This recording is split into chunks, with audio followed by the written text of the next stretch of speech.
What's your name? Carmen, How old are you? 4. My name is Preston, How old are you? 9. Andrew Macker, Macir, 11 years old. Where does the sun go at night?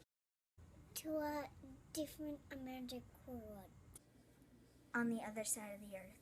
It goes down. What are clouds made of? A fish like water. They're made of evaporated water. Water vapor. What makes the leaves fall off the trees? A fish like wind. Because the sun, it's getting colder and it's getting too much water. So it could be washing away or it could be getting overheated. Wind and weathering.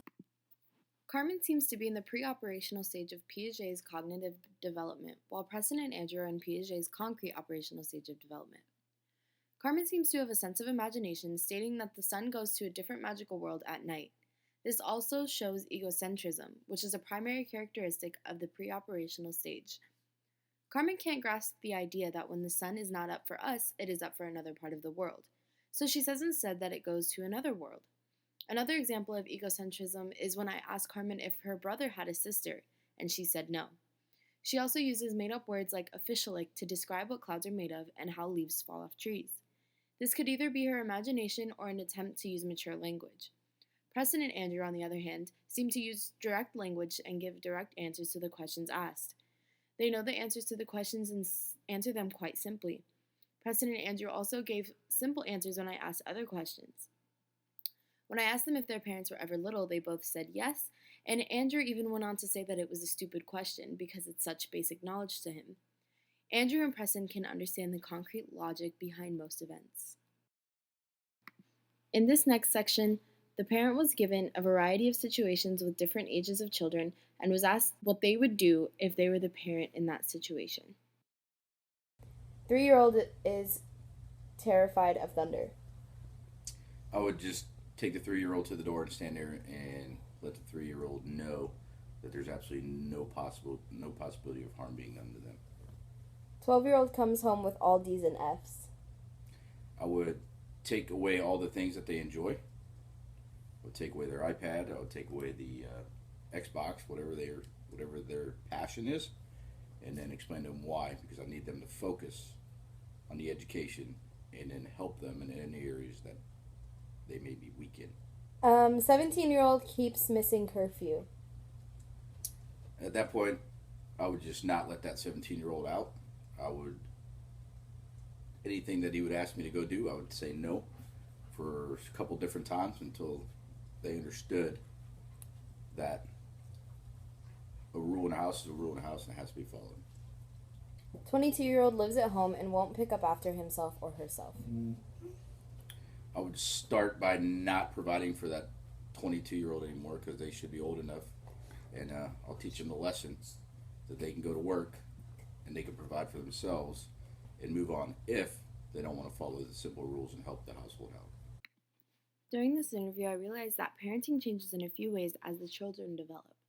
One of the first ways it develops is that when the child is younger, the punishment is less severe and more geared towards teaching the child what is wrong and what is right, and why it's wrong or why it's right.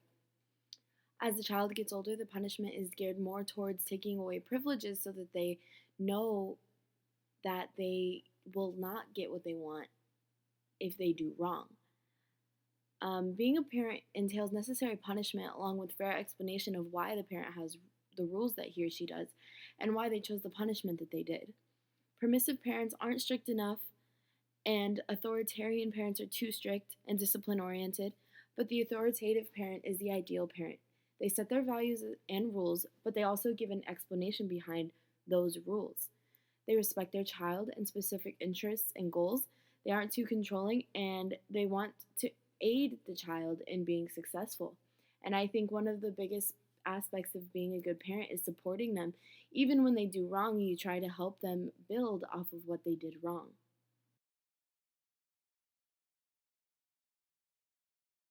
Nicole, and I'm 25. Josh, 31. My name is Mike, and I'm 42. I am Joanna. I'm 50. When do you feel like you felt like an adult? I would say when I was around 16, because my dad left, so I helped my mom out. When I had my first kid. Probably around the time I was a father. Probably the day I had my first child. If money were no option, what is one thing you would love to do? Be a couch potato. Maintain a lifestyle that I could be comfortable with for the rest of my life. Retire. Travel. What has surprised you about your life as an adult? I would say how open I am, or how social I am. Because I was very shy when I was like in high school. I didn't really talk, and then now I'm very open. I could talk to pretty much anybody. The challenges that have gone along with it.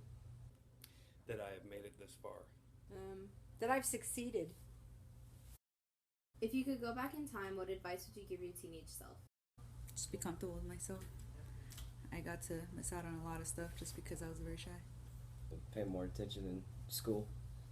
That way I set myself up for more success than I did in the past.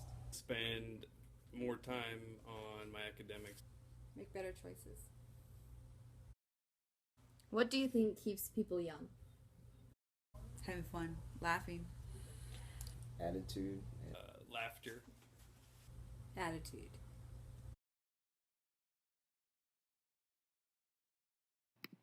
I believe that Nicole is in Erickson's young adulthood stage. The stage is characterized by the issues of intimacy and isolation, but I believe that Nicole is faced with intimacy. She's very young, she's a newlywed. She does not fear commitment because she's married, and if she did fear commitment, it would be considered isolation. She has overcome many challenges, including becoming very social compared to her shy self in high school, and her overcoming that challenge allowed her to learn how to form new relationships and be more intimate with people. I think that Josh is in the middle adulthood stage of Erickson's development. During this stage, one usually starts a family, settles down into a relationship, and establishes their career. But if these objectives are failed, they usually begin to feel unproductive. Josh is still in search of a lifestyle that keeps him content because he failed to maintain some of these objectives. He's been recently divorced, and he does have 2 children, and he does have a job, but he kind of regressed in the sense that he lost his intimate relationship. He's not content, though, which kind of makes him feel stagnant. He doesn't feel successful. When I asked him what he would want to do for the rest of his life, if money were an option, he said that he would like to be able to maintain a lifestyle that he could be happy with for the rest of his life. Also, when I asked him to give us advice about his teenage self, his response is he would tell himself to pay more attention in school so he could set himself up for more success than he did in the past. His whole objective right now is to be successful because he doesn't feel that way. So in a way, he feels stuck. I believe that Mike is in the middle adulthood stage as well, but rather than facing stagnation, I believe that he is facing generativity. Again, this is the stage where people are essentially content with life. They have steady things going for them. They have a career, a relationship, and a family. Mike has 2 kids, a wife, and he has a steady career in the Air Force. When I asked Mike what surprised him about his life as an adult, he responded that he was surprised that he had made it as far as he did. When asked what he likes to do in his spare time, his response was that he wants to work on being a better parent. This shows that he cares for the younger generation, which is a huge characteristic of generativity. And when he talks about his success and that he's surprised that he's made it this far, we can tell that he's content with his life as it is. Joanna is in the middle adulthood stage as well. She has 2 children, she's married, and she works for the United States government. She's a middle-aged woman who seems to be content with her life. When asked what was most surprising about her life as an adult, she said that it's surprising that she's succeeded. She believes that if money were no option, one thing she would love to do is travel. And that shows that Joanna is content, and all she would want to do is enhance it. She doesn't wish for any more success. She doesn't wish for any change in her life. She just wishes to enhance it by doing something she could enjoy.